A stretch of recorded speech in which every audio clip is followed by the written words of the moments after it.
Voilà, dans le cadre de cette capsule vidéo, nous allons nous intéresser à la visualisation graphique d'une réaction complète et incomplète. Alors, nous avons précédemment déjà défini ce qu'est une réaction complète. Une réaction complète est une réaction au cours de laquelle tous les réactifs se transforment en produits. Une autre manière de le définir, c'est de se dire que c'est une réaction au cours de laquelle au moins un des réactifs est entièrement consommé.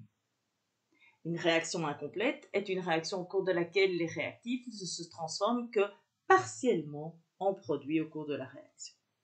Alors maintenant, on va voir comment cela se traduit graphiquement. Alors, je vous propose donc le graphique suivant. Il s'agit du graphique qui représente le nombre de moles de réactifs en fonction du temps. Donc nous allons observer l'évolution de la quantité de réactifs au cours de la réaction. Alors, je vous propose de travailler avec la réaction suivante. Le fer solide réagit avec le soufre solide pour donner du sulfure de fer solide. Alors, pourquoi s'agit-il d'une réaction complète? Eh bien, vous voyez que le réactif, la quantité de réactif diminue au cours du temps et à la fin de la réaction, nous sommes à 0 mol. Ok? Donc, ceci, le temps 0 secondes, c'est bien au début de la réaction. Donc, au début de la réaction, nous avions 1 mol de réactif. Je vous propose par exemple de dire que cette courbe représente le fer. Nous avions 1 mol de fer au départ. Et puis, au fur et à mesure de la réaction, cette quantité diminue et atteint 0. Alors, comme on atteint 0 mol à la fin de la réaction, il s'agit bien d'une réaction complète.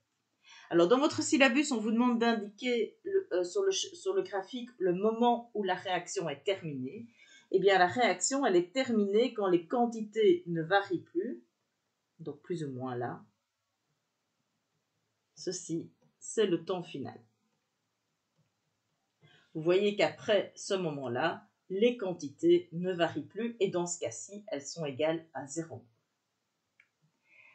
Alors, je vous propose de dessiner la courbe du soufre si le soufre est en excès. Donc, si le soufre est en excès, ça veut dire qu'il est en trop grande quantité par rapport au fer. Si on regarde les coefficients stoichiométriques, on s'attendrait à avoir la même quantité de fer et de soufre au départ. Mais s'il y a un excès, ça veut dire que, par exemple, le soufre va commencer ici. Donc, si je prolonge le graphique, le soufre commence ici.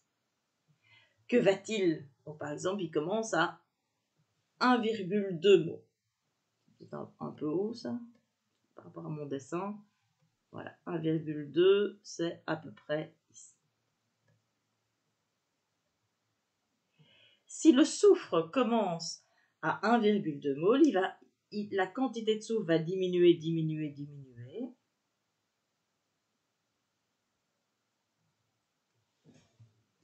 Et la quantité de soufre ne va pas atteindre 0, mais va atteindre 0,2 mol. Pourquoi? Parce que le soufre est parti avec une trop grande quantité. Et ce qui reste, c'est l'excès. Donc, dans ce type de graphique représentant le nombre de moles du réactif au cours du temps, le réactif en défaut, dans notre cas, on avait choisi que le réactif en défaut, c'est le fer. Le réactif en défaut, lui, atteint 0 mol. Le réactif en excès, lui aussi va avoir ça. On va aussi voir que la quantité de ce réactif diminue, mais il n'atteindra pas 0 puisqu'il restera cette quantité-là qui est en fait l'excès. Alors, dans votre syllabus, on vous demande aussi de dessiner sur le même graphique la courbe représentant l'évolution du nombre de moles de produits au cours du temps. Donc, on vous demande de représenter la courbe du sulfure de fer, FeS. D'accord, le sulfure de fer 2, donc FeS. Alors, cette fois-ci, c'est un produit. Donc, au début de la réaction, nous avons 0 mol.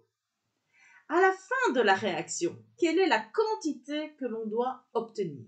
Alors pour cela, très important, on va aller voir les coefficients stoichiométriques. Et qu'est-ce qu'ils nous disent, les coefficients stoichiométriques?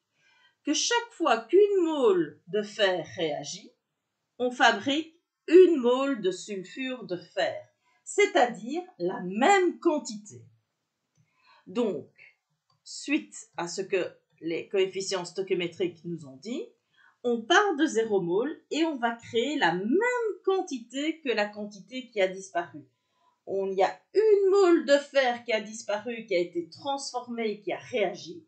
Eh bien, on va fabriquer la même quantité de sulfure de fer, c'est-à-dire une mole. Alors là aussi, la courbe, on va d'abord fabriquer rapidement des produits, donc la courbe est très pentue au départ, et puis petit à petit, elle s'incurve et pour atteindre une mole, à quel moment? Au temps final. Donc voici la courbe du produit. Donc ça c'est le sulfure de fer. Alors je vous propose maintenant de remplir la conclusion qui se trouve dans votre cours. Donc sur un graphique reprenant l'évolution du nombre de moles d'un réactif au cours du temps, une réaction est complète lorsque le graphique qui représente le nombre de moles de réactif atteint 0 mole. Et attention, on va toujours travailler avec le réactif en défaut. Et donc le réactif en défaut atteindra 0. Alors, petite réflexion de ce qu'on a déjà vu. Lorsqu'on représente le nombre de moles au cours du temps pour un réactif, on voit qu'on part d'une certaine quantité, ce qui est logique, on a une certaine quantité avant que la réaction ne commence, et l'allure de la courbe sera toujours comme ceci. C'est-à-dire, je vais la dessiner peut-être plus clairement, c'est-à-dire, elle est très rapide au début et moins rapide à la fin. Donc la pente est très forte ici au départ, et puis elle est moins forte à la fin. Pour un produit, l'allure du graphique sera celui-ci. Donc c'est toujours le graphique du nombre de moles au cours du temps. Donc la pente est très forte au début et puis de moins en moins forte. Donc ça, c'est important, c'est à retenir. Les allures des graphiques. Alors, je vous propose maintenant de travailler avec une réaction incomplète. Alors, je vous propose la réaction suivante. Le dihydrogène réagit avec le diiode pour former 2 moles de diodure d'hydrogène, appelé aussi acide iohydrique. Alors, ceci représente H2. Vous voyez qu'on part d'une certaine quantité et vous voyez qu'à la fin, on n'atteint pas 0 mole. Alors, la fin, c'est quand? C'est lorsque la courbe ne varie plus.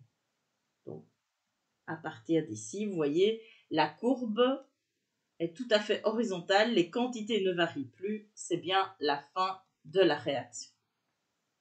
Alors, pourquoi s'agit-il d'une réaction incomplète? Parce qu'on n'atteint pas 0. Donc, la courbe s'arrête à 0,2 mol. Et si on avait représenté la courbe du dihydrogène, nous aurions exactement la même chose. Aucun réactif n'atteint 0 mol.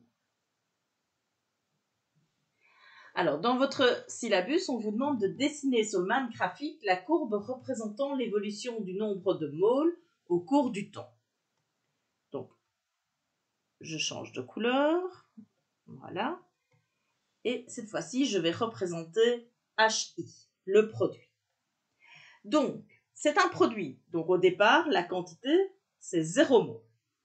Quelle est la quantité finale?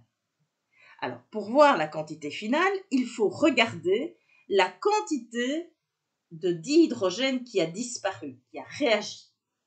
Alors, au départ, on avait 1 mol de dihydrogène À la fin, attention, on n'en a pas 0, on a 0,2 moles.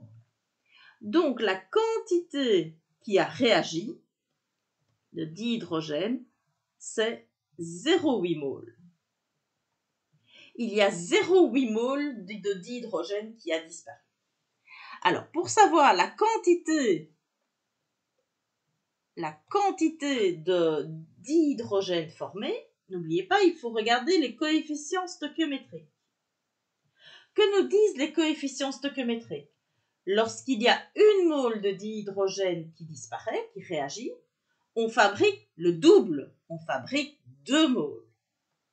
Donc, si il y a 0,8 moles de dihydrogène qui a disparu, quelle quantité va-t-on fabriquer de d'iodure d'hydrogène? Le double, c'est-à-dire 1,6. Petit souci.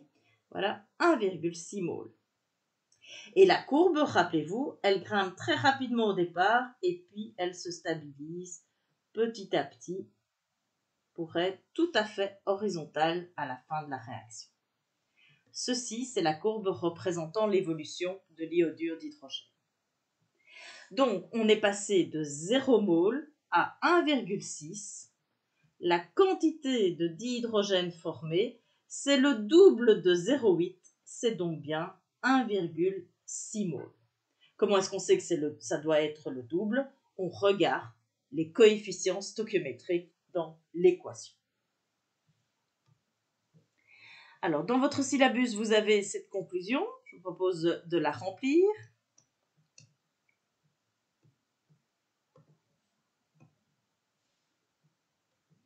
Sur un graphique reprenant l'évolution du nombre de moles d'un réactif au cours du temps, une réaction est incomplète lorsque aucun réactif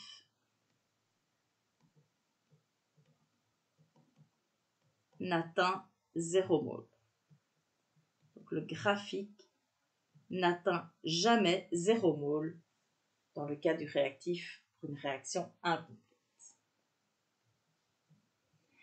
Alors voici le graphique toujours représentant le nombre de moles au cours du temps. Une réaction impossible, nous avons donc des réactifs, une certaine quantité de réactifs au départ. Eh bien, vous voyez que au cours de la réaction, la quantité de réactifs ne varie pas puisqu'il ne se passe rien. Il n'y a pas de transformation et donc on observe un graphique avec une droite horizontale dans le cas d'une réaction impossible. Donc, lorsqu'on vous donne conclusion, lorsqu'on vous donne un graphique représentant le nombre de moles d'un réactif au cours du temps, si vous avez une droite horizontale, vous êtes face à une réaction impossible. Si vous avez une courbe qui descend et qui atteint 0 mol, vous avez une réaction complète. Si la courbe descend et que la courbe n'atteint jamais 0 mol, vous avez le cas d'une réaction incomplète. Voilà, à vous de faire les exercices.